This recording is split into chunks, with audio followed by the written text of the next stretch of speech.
Okay, welcome back. So what we're going to do now is I'm going to teach you how to approach your text or text. If you're doing if you're doing poems, for example, or multiple short stories, I'm going to teach you how to approach your text and study them in a way that's going to um, give you a, a good understanding of the text, and that's going to give you a chance to practice your skills that you'll need to analyze it in the exam.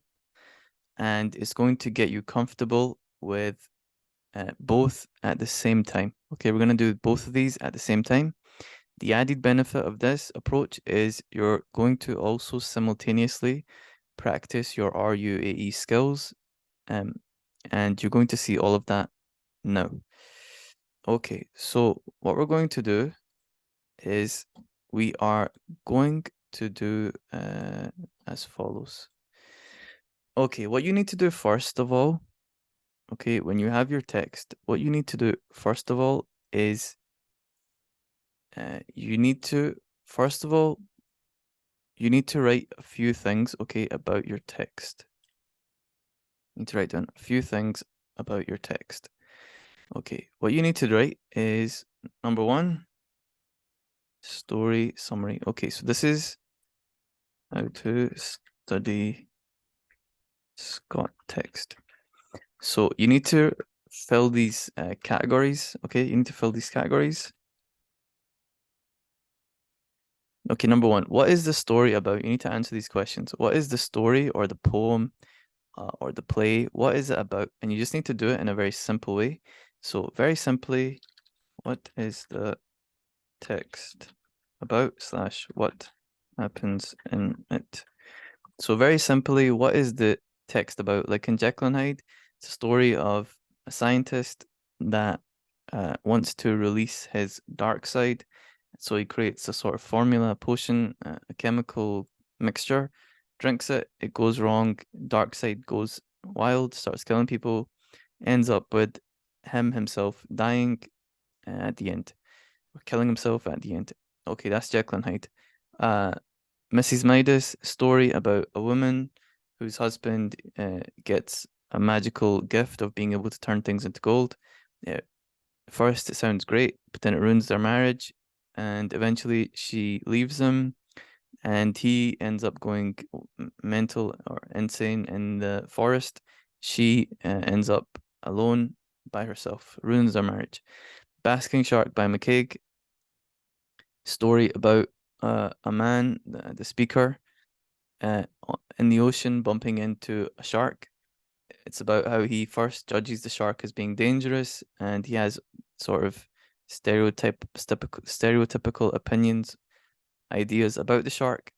Eventually realizes that the shark is not the monster, but he himself or us as human beings could potentially be the real monsters. You get the point. Basically, what is the story? Simplify it. What's the basic story? What basically happens? Simplify it and write it down. That's the first thing you need to do. Okay, the second thing you need to do is you need to lay out who the main characters are. Who are the main characters? And again, as I said, Jekyll and Hyde is Dr. Jekyll, Mr. Hyde, Utterson, maybe Carew. Just the basic main characters, the people who actually push the story forward yet, who actually have who have a real place in the story. You don't need to worry about the side characters, they don't matter. That'd be Jekyll and Hyde. In Basking Shark, it's the shark and the speaker. Speaker again is just the one that's narrating the poem, the one who's speaking when the poem says I. Is that's called the speaker. Duffy, Mrs. Midas, you have Mrs. Midas, you have her husband. Basically, who are the main characters? Just lay them out. You can put their names, you can say something about them, what they're like, but you don't need to go into too much detail. Just basically, who are the main characters? And in terms of the detail, that's going to come when you look at the quotes. Okay, so use your quotes to understand the characters, to understand the story, to understand the themes. The next thing, what is the main theme? Main theme. What is the main theme? Main idea. And again, theme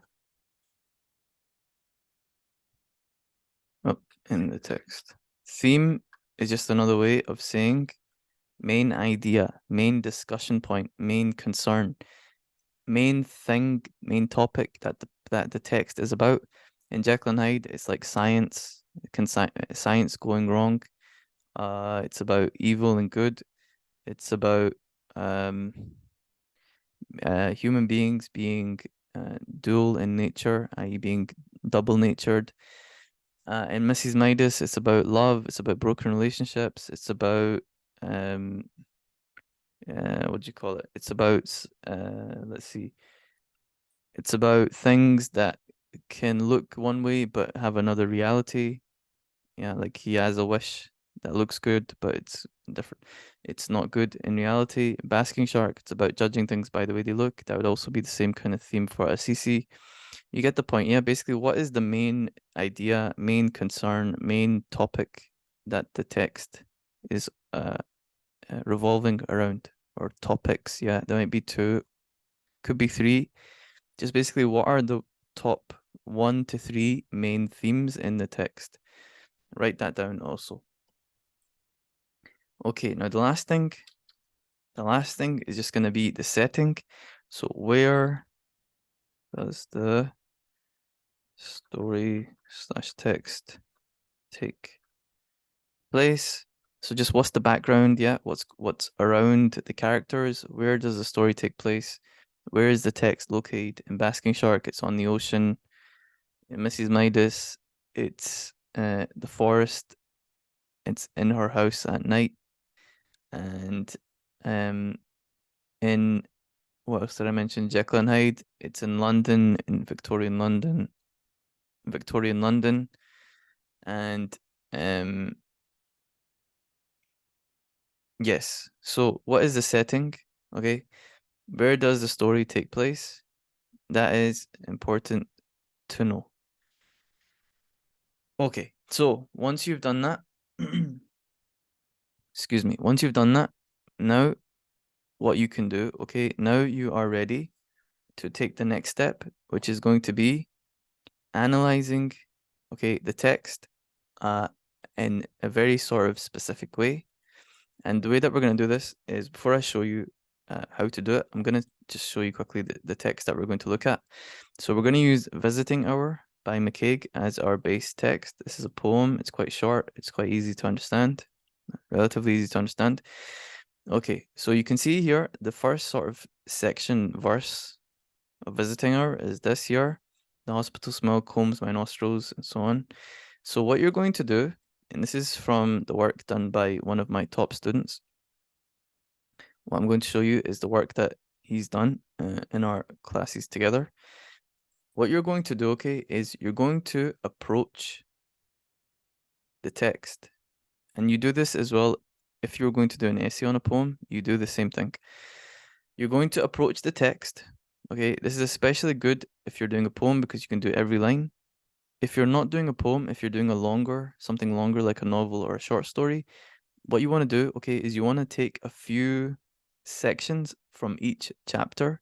So start on page 1, take the first paragraph, use that, okay, for this. Go to chapter 2, or go to the end of the chapter, take the last paragraph, chapter 2, take a paragraph from there. Basically, just take a paragraph from every chapter or from every sort of key section, beginning, middle, end.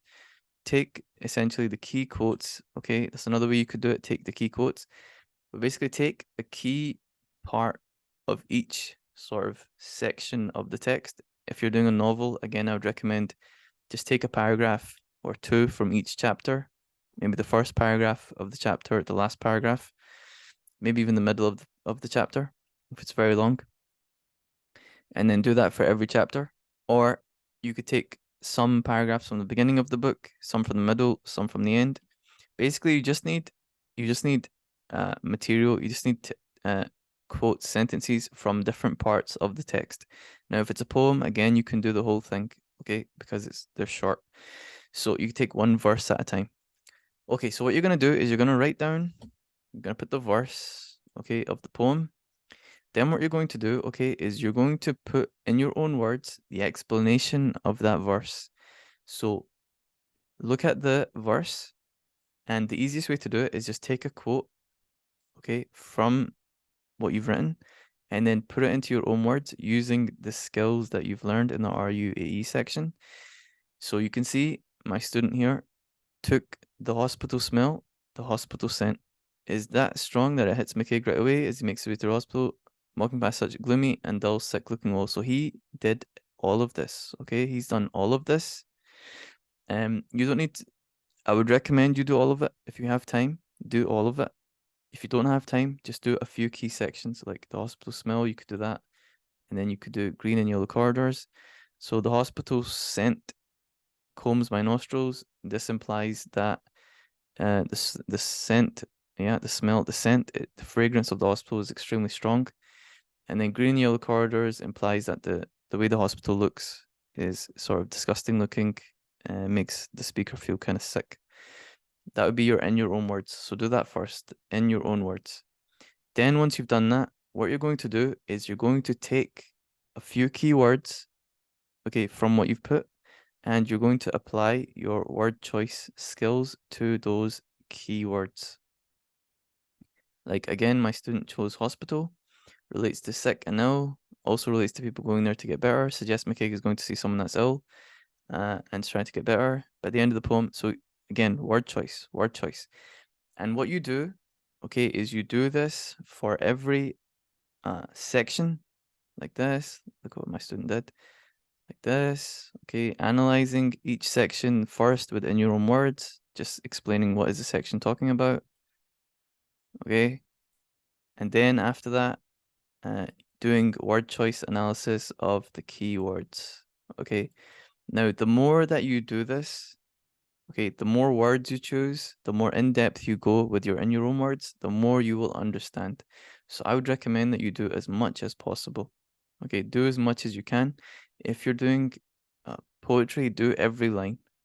And if you have time, do every word of every line, which is what my student did here. His analysis is roughly 4,000 words long. That's a combination of in your own words and word choice. Roughly 4,000 words of analysis, maybe even more, maybe almost 5,000 words of analysis, which is what you should be aiming for. Okay, especially if you're at higher, then there's no excuse. You should be aiming for something at this level. Analyze as much as you can. If you're at National 5, also aim high and do as much as you can. The more you do in practice, the more, there's a good quote, sweat in training, so you don't need to bleed in war.